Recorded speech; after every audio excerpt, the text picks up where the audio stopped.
My name is Jessica Miner, and I am from Indianapolis, Indiana, and currently live in Fishers, Indiana. And my relationship with OI is that I personally have OI, and my 4-year-old daughter also has it. Hi, I'm Ken Finkel, live in Greenfield, Indiana, and I am the parent of Jessica, who has OI, and prior to her birth in 1990, there was never even heard of OI, and Jessica was born, what we thought, without any bone problems at all, and she suffered her first fracture, which was of her arm, and she was 5 months old. And that kind of started our journey with OI, and saw some geneticists at Indiana University, Riley Hospital for Children, and they were the ones that diagnosed her. And I remember that day in such great detail when they came in and told us what Jessica had. And it was a big, long name I'd never heard before, and I made them write it down because I said, if you don't write this name down, I will never remember it. And then when we walked out of the clinic, my wife and I looked at each other, didn't know what to do. You know, they just send you on your way. And somebody at the front desk said, oh, here's a brochure about some organization that deals with this condition.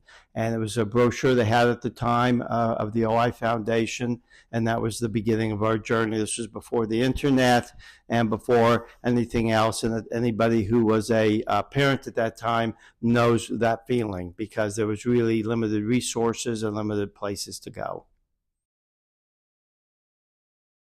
Growing up with OI, I would say I would have had a relatively normal, whatever normal looks like, childhood, because of my wonderful parents who taught me to just keep living life and keep doing things and trying new things. So I had lots of fractures, but just did kind of whatever, I wanted to do as a kid, and was involved in extracurriculars and had lots of friends, and we went on lots of vacations and had really wonderful experiences. So yes, I had OI, but it wasn't the main focus of our lives. And so, really, I had to work really hard physically and with physical therapy to make sure I could be independent and walk and things like that, but had a very happy, fun childhood. Our first conference was in 1992 in San Antonio. And we went down there and with Jessica, not knowing what to expect. And it was an overwhelming experience. We looked, research then, it was much different than where it is now. Things have come such a far distance. And everybody we met and encountered, we just looked and absorbed everything everybody said, and looked at people. At the time, Jessica was 2, didn't know whether she would ever walk. We had no idea. And it was very stressful. And we just looked at everybody we saw and comparing. Oh, is she going to be like this person or like that person? Or this person looks perfectly fine. This person is in a wheelchair. I mean, we just went through all those kinds of things, wide range of emotions, and talked to so many people. Met people there who I'm still friends with today, that was their first conference. And then met so many people who had experience and who were so welcoming and helpful and kind, and said, hey, things are going to be okay. And it was just a wonderful experience, and that kind of started our journey. Been to most every conference, missed a couple here or there, but mostly been to every one ever since. I'd say a big misconception is people feel, I got this from a lot of my friends, people felt that just because Jessica had a disability that she was mentally impaired.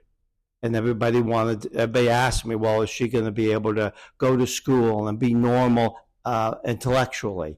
And I'd have to, and one is, it's kind of a weird thing for somebody to ask you. And I would always remark to them that, most people with OI are smarter than the average person.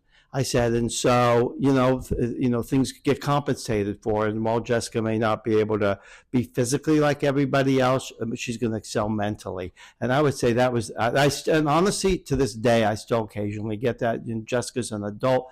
and a mom, and I still get that, and has her master's degree and a full-time important job, and I still sometimes get that. And I think it's just misconceptions of the general population. Yep. Would probably add on to that, but really that people with OI can't do anything, can't live normal lives, can't have jobs, get married, have kids. And a lot of us have all those things and more. So I think that would be the biggest misconception that I have seen. The advice I would give to my younger self would be just to keep proving people wrong and keep knowing that you can do anything, and that whatever you set your mind to, you can do. Whether people are telling you no or not, doesn't matter. If you want to do it, you go ahead and do it. As a parent raising a child with OI, definitely treat them like every other child. Yes, you have to be careful in some instances, but don't always say no. The more a kid says no, here's no, the more they're going to be fearful of trying new things. And so, again, with your partner or yourself, whoever's raising the children with OI, really decide what your absolute no's are and what your limits are, but don't be afraid to step out of that comfort zone, because at the end of the day, a kid with OI is going to figure out their limitations on their own. It might cause a break or two, but that's okay, because at the end of the day, we're all going to break anyway in some way. So just encourage them to try and encourage them to get involved, and don't always, be so fearful. It is scary. We've had a lot of fractures with our daughter, but encouraging them is really the best thing. I think the conference means to me the coming together of a community. You see everyone coming from different places in the country and around the world, coming together, unified in one common situation. And everybody's trying to learn from everybody else, and everybody's sharing their life's experiences.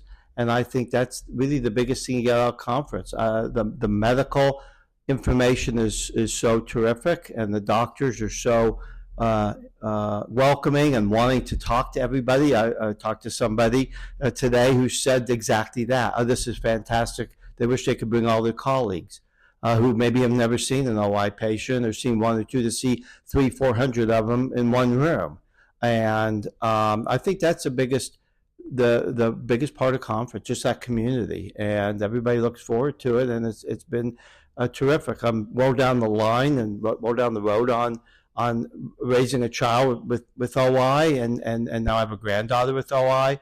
But especially for people that are new to it, it's just a huge event. It means the opportunity to connect with people who have gone through similar experiences as me and experienced different things. Even just this conference, I have commiserated with a lot of people on getting older and injuring yourself, and how it's a lot different when you're an adult as opposed to a child, just recovering and all of that. So just being able to share that connection that a lot of people, in our daily lives don't necessarily experience.